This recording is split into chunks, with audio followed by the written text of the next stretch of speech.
everybody, welcome to Waldock Way. I'm Jessica, and today's video is going to be a Christmas school day in the life. So Christmas school for us is basically stopping or pressing pause on all of our traditional homeschool curriculum and doing all of the wonderful Christmas holiday inspired goodies that can come with this season. So holiday themed unit studies and reading Christmas picture books and chapter books and playing Christmas themed games and baking all of the sweet treats and just all of that wonderful kind of like fun that you can only do in the month of December. And that is what we like to do. Now, this December, we're doing things a little bit differently than usual because we took like 6 weeks off due to illness, and Emily is a little bit older and I don't want to fall behind on like some of our main curriculum. So we are still doing math and language arts this month, even though we normally wouldn't. But instead of doing it every day, we're alternating. So we're doing math one day and language arts the other day. And so today is a math day. So that is part of the plan. I'm sure we will get some of our Christmas reading in. But other than that, I don't have a lot of plans for today because Emily has her first guitar recital tonight at 7. So we will see what we get done before then. But I'm also not planning or pushing because I want to make sure that I am honoring her anxiety or nerves or whatever and giving her space to have those feelings and practice if she wants to practice and get ready and all of that. So that is kind of the plan. The plan is to enjoy some Christmas education and learning together and then go to her very first guitar recital.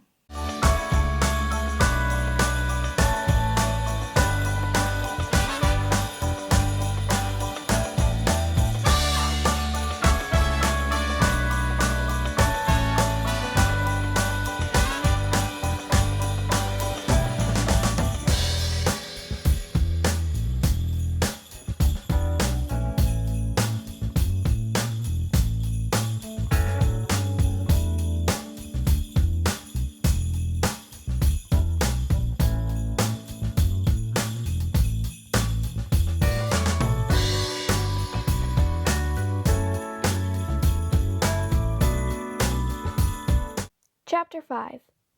When we got home, my father wanted to hear all about it.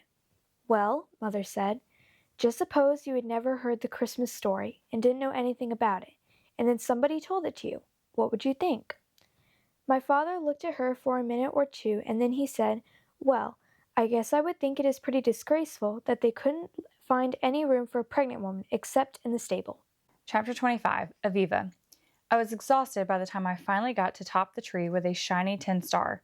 Gramps was right. The crooked branch on top did make the star tilt at a precarious angle. But as I stood back and took it all in, I was in love with this Christmas tree. It was probably the best ever, at least the best ever first-time decoration attempted by a Jewish girl who had literally no idea what she was doing. Can you imagine it being the very first time you ever decorated a Christmas tree? No.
All right, since we are watching Rudolph the Red-Nosed Reindeer, the lesson for that is about character design in stop motion animation.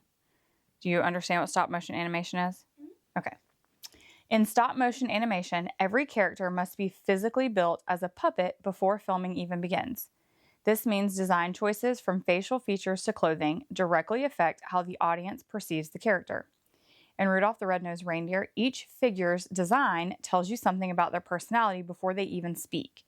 Rudolph's oversized eyes and small stature make him look innocent and sympathetic, while his glowing red nose, the very thing he's teased for, visually sets him apart. Hermes' wide-eyed, slightly worried expression communicates his gentle, sensitive nature, while 𝐂𝐭 Cornelius's exaggerated mustache and bold colors suggest his adventurous personality.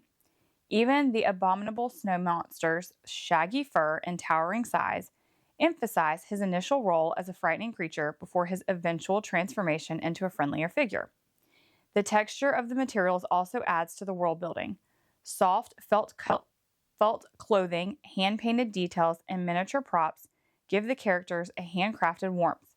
The deliberate imperfections and stop-motion movement make them feel even more human and relatable.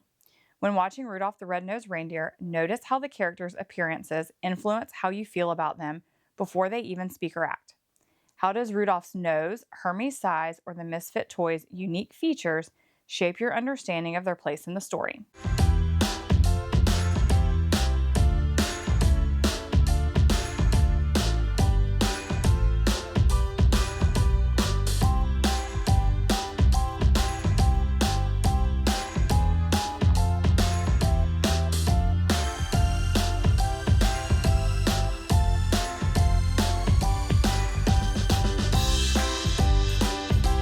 Okay, Emily, which character's appearance best matches their personality and why?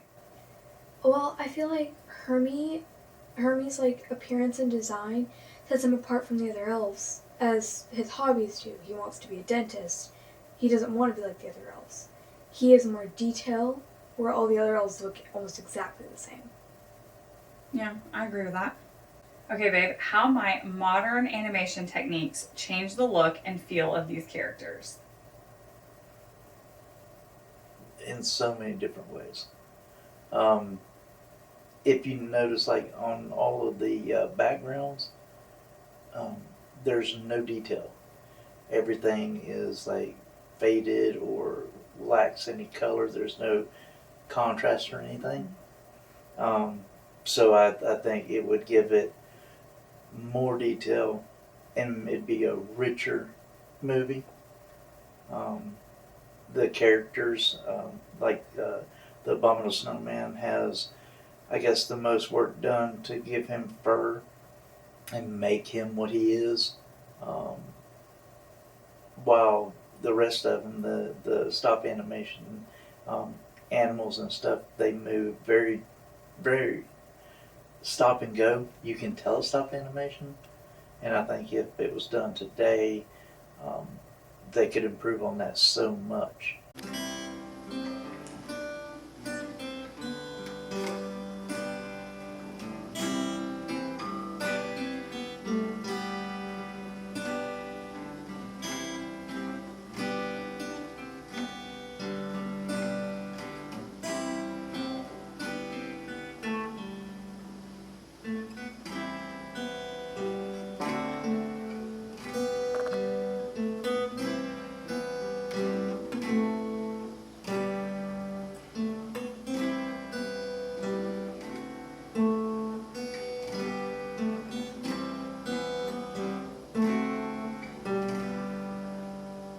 So the beauty of homeschool is that no 2 days ever look the same. So this is obviously just a glimpse at one of our Christmas school days.